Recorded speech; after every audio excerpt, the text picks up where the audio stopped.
Hi, and welcome to a new edition of Newsmakers TV, Santa Barbara's most popular provocative local news program on the air since 2014. I'm Jerry Roberts. It is Friday, August 18th, 2023, and our twice impeached, four times indicted former president of the U.S. is now charged with 91, count them, 91 felony crimes, as he was indicted this week in Georgia for racketeering in his efforts to overthrow the 2020 election. In response to which, the chief White House correspondent of the New York Times writes a weak sauce, lame ass lead that actually says, another grand jury, another indictment. You'll find no such spineless journalism on this week's iteration of Newsmakers All-Star panel of top local journalists. Josh Molina, man of many media platforms, political writer for Newshawk. Callie Fausey, schools reporter and broiling geezer correspondent for The Independent. And Ryan P. Cruz, who covers City Hall and the occasional traffic catastrophe for The Independent. Thank you all for being here. Callie, I want to start with you because it seems like it's kind of relevant to all of us. I read in your story that we are no longer in the era of climate warming, but in the era of global boiling, which is of considerable concern to old people, I guess. What was the event that you wrote about, and what was the takeaway? So the event I wrote about was the Extreme Heat Forum, which was hosted by the CEC in collaboration with the Gray Panthers and the Society of Fearless Grandmothers in Santa Barbara. And the main takeaway was just what elders can do to protect themselves from extreme heat, because they're part of the most vulnerable populations to extreme heat. So. And what, not that I have any self-interest here, but what can they do? I mean, don't go outside. You can't put on the air conditioning, right? I mean, there's no good choices here. Yeah, it's hard because, Santa Barbaraans are so not used to extreme heat or just excessive heat or high temperatures really at all. And a lot of houses here don't have air conditioning. And if you can't invest in air conditioning, then, you're kind of limited on options. But they suggest just staying inside, limiting outdoor activity, drinking a lot of water.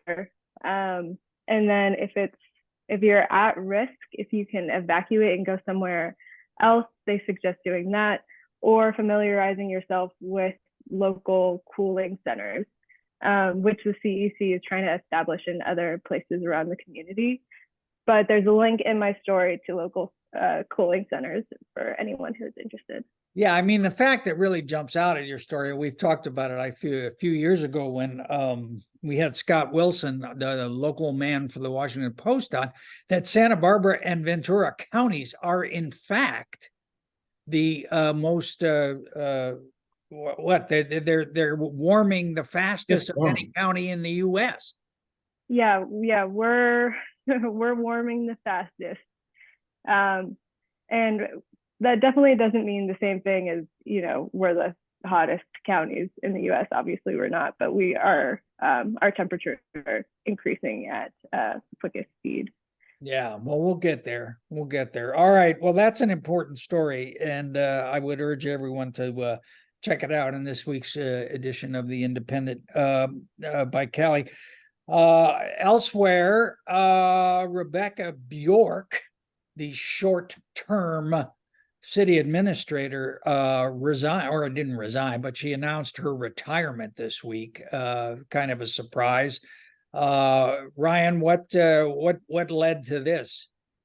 I mean, it was definitely the timing was a surprise. I don't think anybody thought, we woke up on a Thursday that she would be retiring yesterday. But when you kind of pay attention to what's been going on, there's been State Street Promenade, there's been the budget. It's been kind of stressful in city council and with the city administration.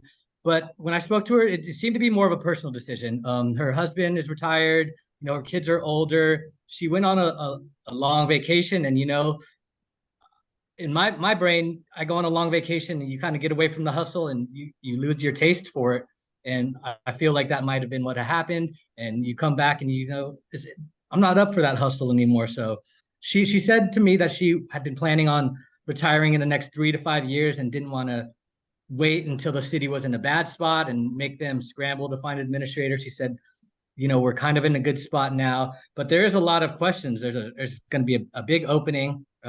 City council is going to have a closed session at the end of the month to figure out what to do with that, whether it's going to be somebody from within, which, that would be somebody who would have to jump kind of into that role.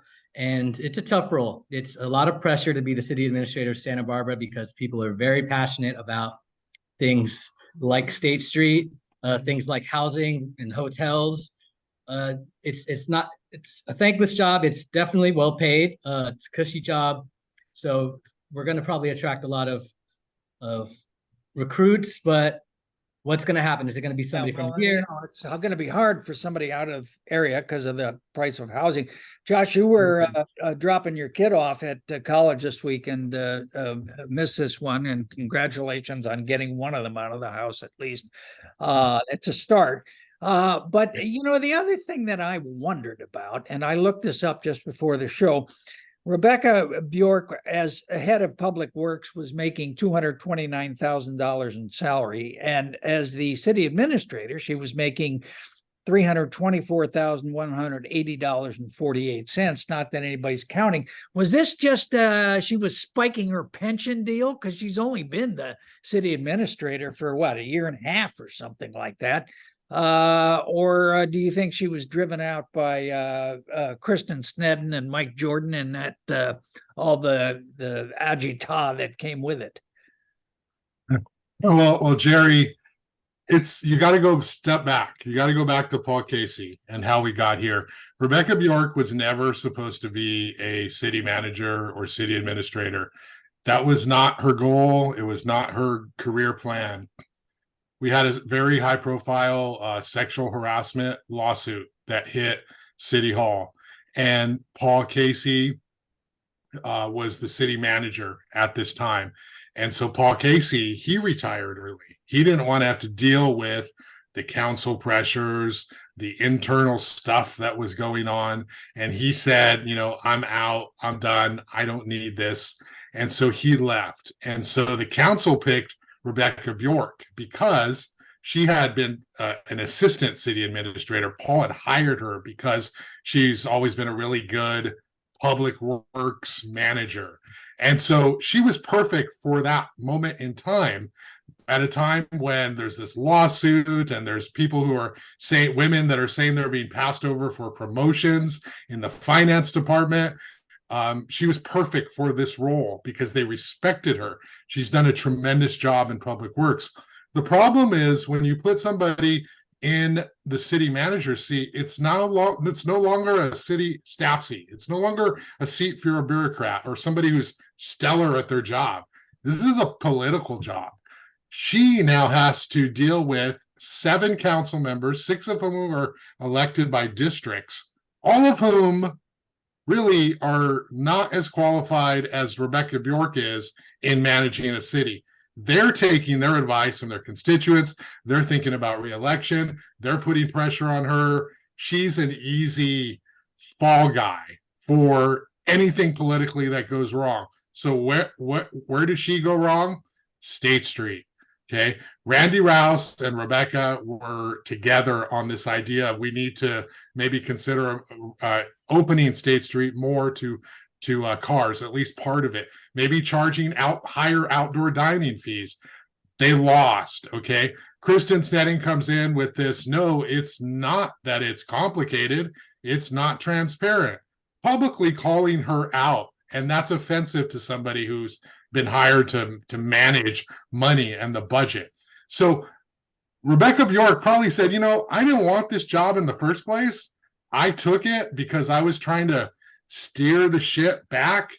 She's probably like, I'm done. I don't need to be yelled at and accused of not being transparent with money when she's already maxed out on her retirement. Going forward, the council is going to have to figure out how they can let the city manager come in and do their job and give them some time to do their work. The problem is when you have district elected individuals who are thinking about getting reelected, who don't have a whole lot of individual life experience, trying to tell the city manager how to make political decisions, it's a recipe for disaster. I think Renee Irely will probably get promoted and get that job because she's been the go-to, the second in command when Rebecca was on vacation, and she's the assistant city administrator, and she's very well liked. So I could see that being the next. What about Barbara Anderson? She seems to be getting a lot of visibility in a number of. Do you think should be?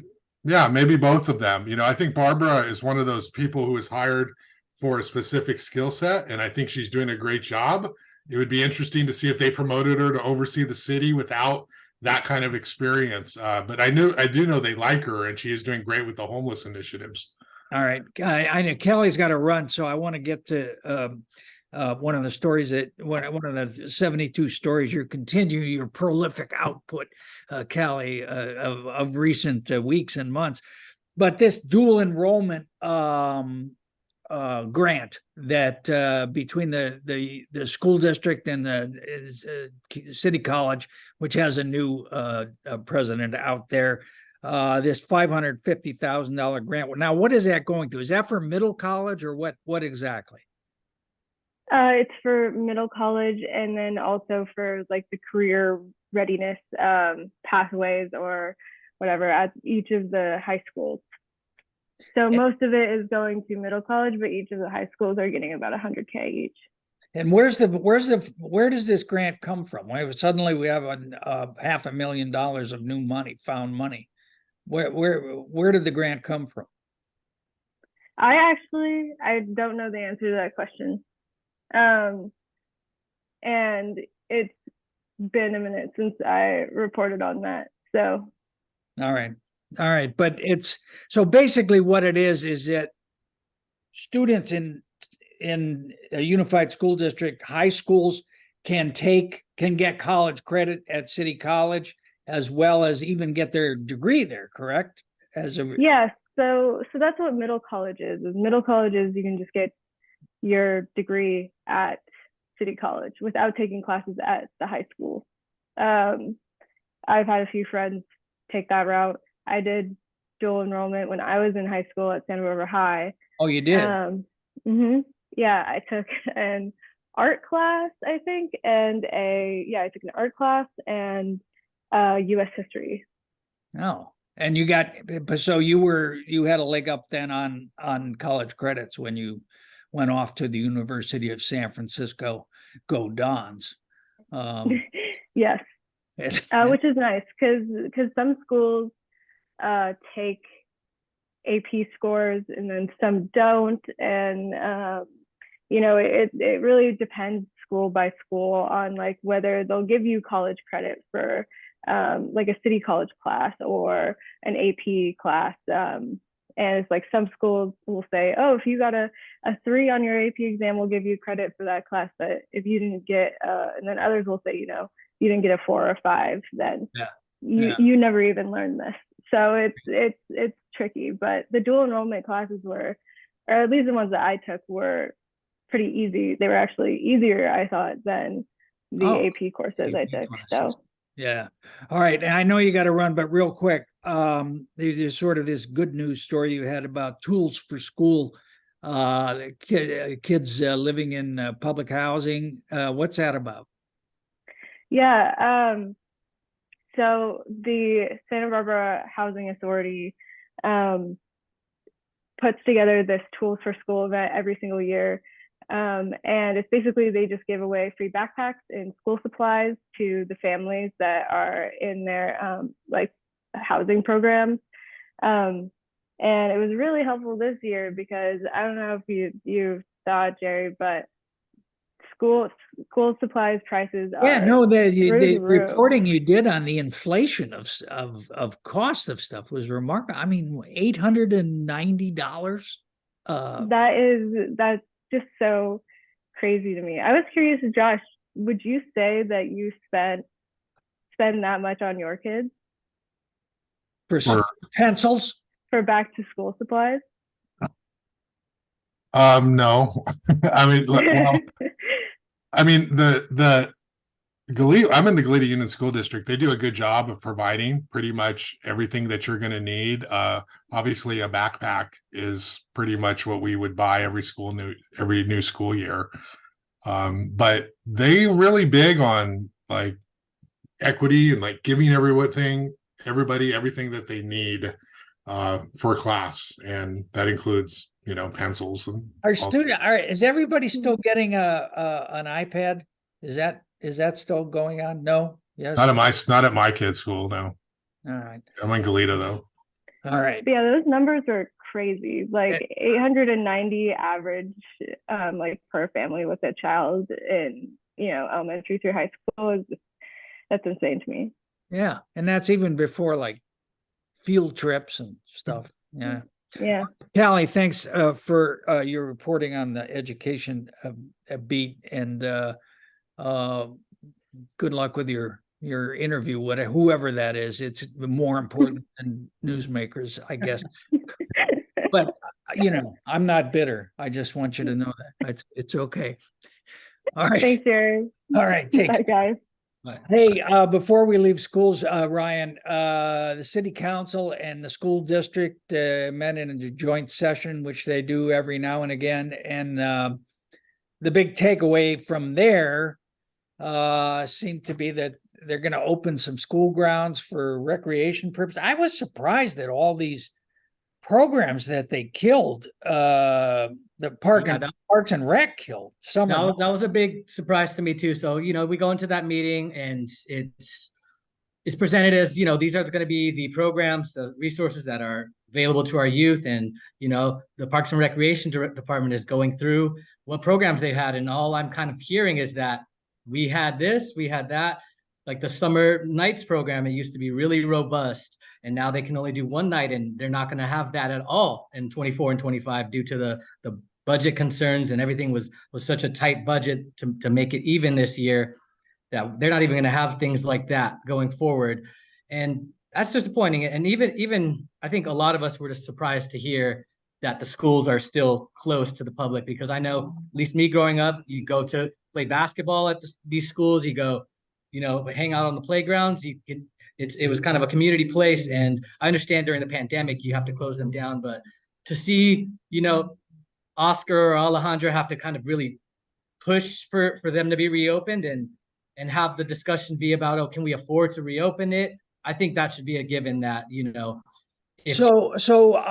did they find the money to reopen them, or are they charging, or what? How's it? I don't know if it is actual a budget line item. I think that it's more of in the janitorial budget, and would be a weekend cleanup. And they said they would want somebody on campus during the weekends. I know personally at Santa Barbara High School, Peabody Stadium, which has been kind of closed off to the public, they're going to reopen that on the weekends. So you'll be able to use it on Sunday to go walk and use the stadium to do stairs, but they can only do that when a community resource, a campus safety employee is there.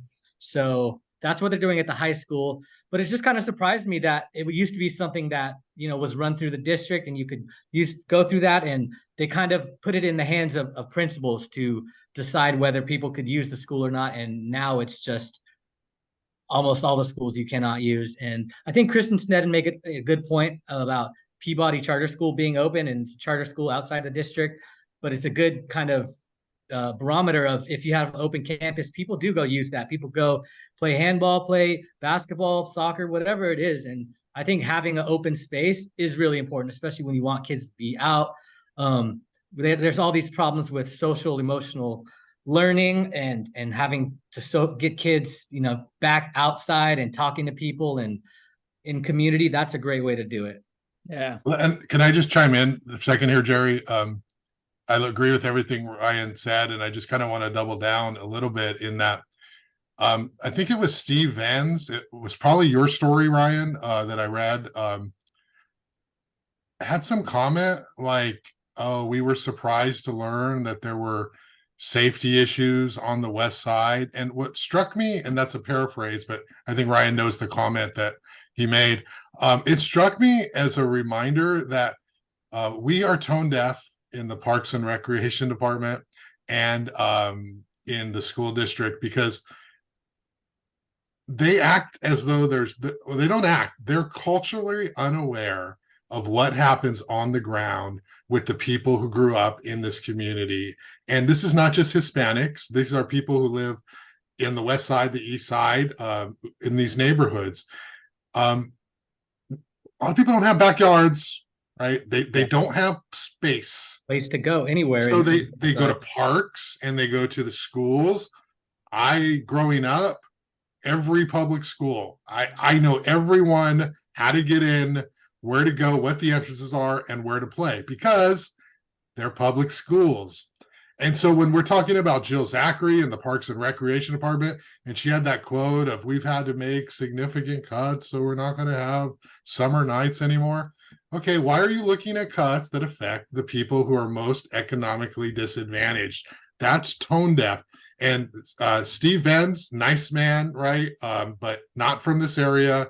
I doubt he's ever spent much time outside of work hours on the west side, if at all.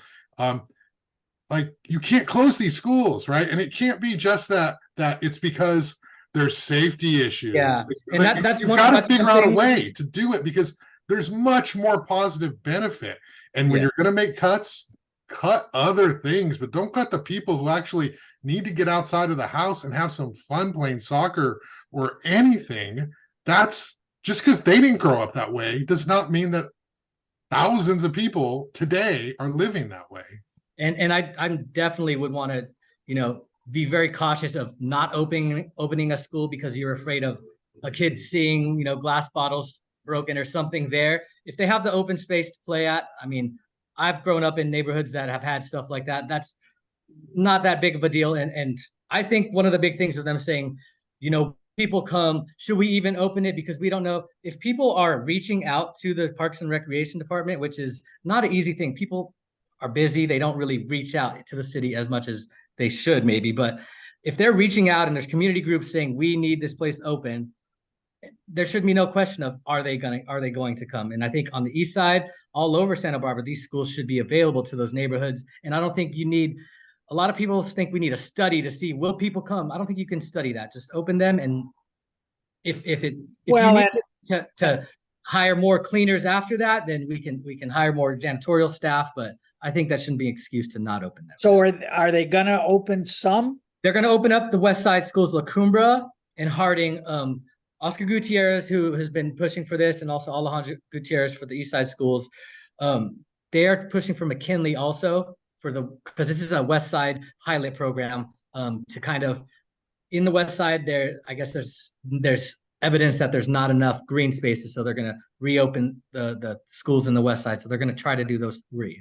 And what about Franklin? Is Franklin included in this? Franklin's not included in this. The pilot program is specifically for Harding and La Cumbra for now, and we'll see if they add McKinley. And Oscar, of course, said he would go clean them all up himself. He said if he lives right there, if it's dirty, just call him up and he'll be there to clean it up. All right, Josh, you can see that Ryan has behind him displayed today his own design for De La Guerra Plaza. This is not my own design. Which has been along forever. And Ryan, I thought, did a very good job of putting some historic perspective on it this week, and how long the city's been fighting about what to do about that was I think the wasn't surprising. I think it's kind of validating to know that 100 years ago, City Council, City Hall was probably very similar to we are now. When they're talking about projects that are going to affect the community, people get very passionate. Back in the 20s, they were, let's build a stage, let's build all these things, and it's still going on today. And one of the big things is the grass. That was one of the big debates. And that's going to be a thing of the past. And I think that is something we can kind of accept because the climate. the water would have to be recycled water for new projects, and it would have to be pumped from Santa Barbara High School's water main, which is 3,000 feet away. So it would be, I think, $850,000 extra to get the water to do the grass and that. So where we're at now, it looks like it's going to be hardscape. You know, they're going to have a pavilion stage. There's certain things that can't be touched, and of course, City Hall. I think the Casa de la Guerra can't be touched, but there's been a lot of ideas, and you know, the one right behind me is a local architect, Christopher DeRose. He sent us a couple months ago kind of his idea, and you know, I don't know if it would be Online feasible. now. It's you posted it online. It's on our website. Yeah, we posted his design, I think a couple months ago, and he was just floating a couple of new ideas. And you know, I don't know if this would be feasible. It seems like there's a lot of kind of things that would be expensive, and we know things with costs are hard to approve here, especially in the budget. But it was very interesting, and I loved doing a deep dive on just seeing the different states of our city, and you know how. Yeah, I like the fallout shelters myself. That was very interesting. I would have wanted to be in the meetings for that, for the Cold War. Hey, Yeah. Josh, you actually been around long enough. I believe you covered Jose de la Guerra when he first had parties there in his front yard. But Hey, that's okay. That's your Nick Welsh line. I'll play that role today. That's fine. Go ahead. all right. Well, my question is, you've written a lot about this, and it's a huge deal because it has so many moving parts. So the Historic Landmark Commission has finally approved a design. Now, is that going to be it, or is it Well, going to ultimately the city council can decide to do something different. They approved a design that includes hardscape and is basically, let's get rid of the grass. We don't want the grass. They've kind of agreed on that consensus. And there's still some other moving parts. There's this arcade pavilion thing that people don't like as a stage. A couple of them don't like it. The rest of them do. The city really wants to just move on. Like, let's move forward. Let's get this done. We don't want to keep looking at new designs. Let's get this to the city council and hash it out. And one of the things that came up to bring up the news press was that for years, what's going to happen with the building? Yeah, there were people in the HLC who said maybe we should try to wait and see if we can acquire that building and see if we can incorporate that in design. And then I think it was Bradley Hess, the project planner with the city, saying, we're not going to wait for that because I think there's definitely a danger in waiting, because you see in the 1920s, they waited a couple of years and the earthquake hit and shook up their whole plans. It just seems like something about this plaza, if you wait, it just gets lost and the project falls apart. So I could see them not wanting to wait. The key question, Josh, is your splash pad in there your favorite hobby horse that you it's a little bit leaning away from the splash pad, and if there's going to be a splash pad, it's more of like a little small bubbler. They're not saying this outright. Well, some of them have. They don't want it to be a place where people bathe in it, and so it's more of a decorative feature. It's really split. A lot of the people of a certain generation do not want a splash pad, and some of the people with families think this could be a good sort of thing to do to activate it. There's no doubt kids would use a splash pad on a hot day to go down there and have fun. It's a little too modern though for most of the people on the HLC. Yeah. And then, you know, I do think the newspaper building is a big deal. I mean, just because it's so prominent, such a prominent part in the parking lot and all that. But of course, they've declared bankruptcy. They've filed for bankruptcy. You had a piece this week that was quite interesting about the creditors and how much is owed. I guess they said there's about 12 cents in their bank account and they owe what, $5 million? Who has owed the money? Well, Gianna Magnoli, Newshawk, and myself interviewed former news press reporters and talked to them about their experiences. They're essentially owed money because they were not given merit raises or pay raises or offered evaluations annually, which had been happening to everyone up until a certain point in time. I guess when they unionized. Also, other people were hired to do their jobs, and so the combination of all of that has people.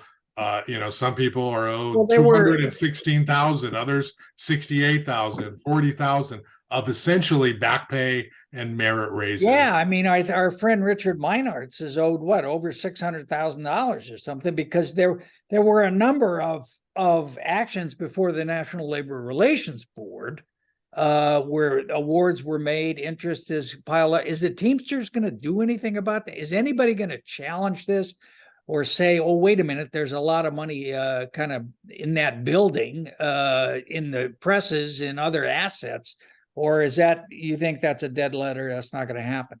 Well, I believe they will. I believe they will try. I don't think privately there's a lot of confidence that anything can happen, because we've seen other people file for bankruptcy and get out of their debts in other places. By moving the money. Yes. So I think the thinking is this is something that happens in the corporate world. Are they going to try? Yes, they're going to try. Whether it happens, who knows? But we interviewed people like Marilyn McMahon, who's 94, who had been at the news press for almost 50 years and who was worked in the building every day up until COVID. And she is owed, $40,000 or something like that because she stopped getting evaluations and pay increases. Mark Patton, sports writing legend, Nora Wallace, who was a longtime North County reporter. We talked to them and asked them, well, what do you think of the fact that you're owed this money, and do you think you'll ever get it, and what would you use this money for? So going a little bit deeper into the actual people who are owed money by ampersand, and they have very strong comments. Well, and not to mention the people who were actually working there at the time. That fellow, what's his name, Dave Mason. I mean, he just kind of got his owed money, and the subscribers, people that paid for the newspaper. Yeah, I mean, it's shameful. Yeah, it is. That's a very good word, Ryan. That's exactly. All right. You guys are both Dodger fans, but I gotta say, Josh's podcast this week, I think, supports my long-held position that the Dodgers suck. Well, weren't they the first to put the nets in though? So yeah, but because somebody got killed, Josh. That was an incredible story. Yeah, well, I interviewed Jonna Brody, who Ryan and I know her son, Judah Brody, who was a student of mine and a colleague of Ryan's back in the day. And he was a big sports fan. Now I know why he likes the Cardinals so much. But Jonna's mother went to a baseball game, 9th inning. They were sitting somewhere at the top. She got hit by a foul ball right in the temple. Linda Goldblum. You know who hit it? So I don't know. I asked her, and she said it's not about the player. She also said that the ESPN article, the original one, put his name in it, but then took it out. They retracted it. She said because there was pressure on them to do that because of, I don't know, people would get mad at the player. I couldn't find it online. Maybe someone else can, but I don't see it there. But it was a Padres player, wasn't a Dodgers player. Oh, it wasn't a Dodger? No, but it was in the 9th inning, hit her in the head. They ambulanced her out, and Dodgers never really did anything about it. They pretended like it didn't happen. Right. And so she had to bring it to everybody's attention. She knew an attorney. The attorney decided to sort of challenge this, but it says on the back of the ticket, enter at your own risk. And apparently that holds up in court because there's not a lot of litigation for this, but this attorney was able to force a mediation session, and she wouldn't tell me what they got out of it, but she said that they got something out of it. And they put up the nets, right? The nets went up, and then other teams followed. But it's a really incredible story. I love the Dodgers. Okay. I mean, if I get down and depressed, I just go watch number 23 and his home run in 1988, and I feel really good. But I was sort of like And thinking, plus their how can Little you- League World Series championship in 2020 with the 7-inning games and the, yeah, go ahead, Josh. I'm sorry. I just felt like it's too bad. They could have made more of a big deal to honor and, respect her. But then everyone who I've made this story say, Josh, why would they do that? Why would they draw attention to that? Yeah, Just why makes it not? look bad. They could. It's one of those things.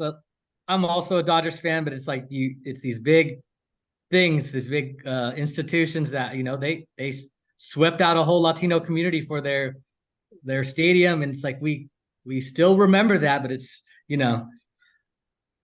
a love-hate relationship a little Well, bit. what do they won 11 now in a row, 12 in a row, something like that? It's too early in the season. It's really getting annoying. And she has a book called Sit Behind the Nets. And What is it this is called? what's that? What's it called? What's the name? Sit Behind the Nets. And August is the 5-year anniversary of when her mother died. And by the way, they were lifelong Dodger fans, all of them, and now they are not. They're not because of the way the organization. Well, it's hard for them to watch, I mean- Yeah. Oh man. All right.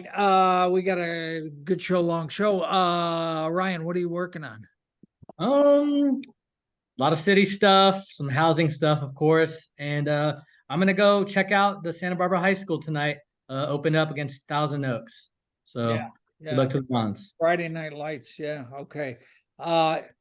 Check that pension spiking thing on Rebecca. That's my recommendation. Josh, what do you got going? Well, I just got back into town taking Jacob to Berkeley, so I'm still getting He's settled sad. here. But I got some catching up. I do want to watch that joint council meeting with the school district. I have a feeling I can get some more stories out of there. There was a lot there. Because we have Hilda, Alejandra, we got Oscar, we got Jill, like this collision of worlds. But I am going to be covering a housing thing at the Planning Commission. That was Thursday. Got that going for the weekend, and I'm trying to figure out a podcast guest.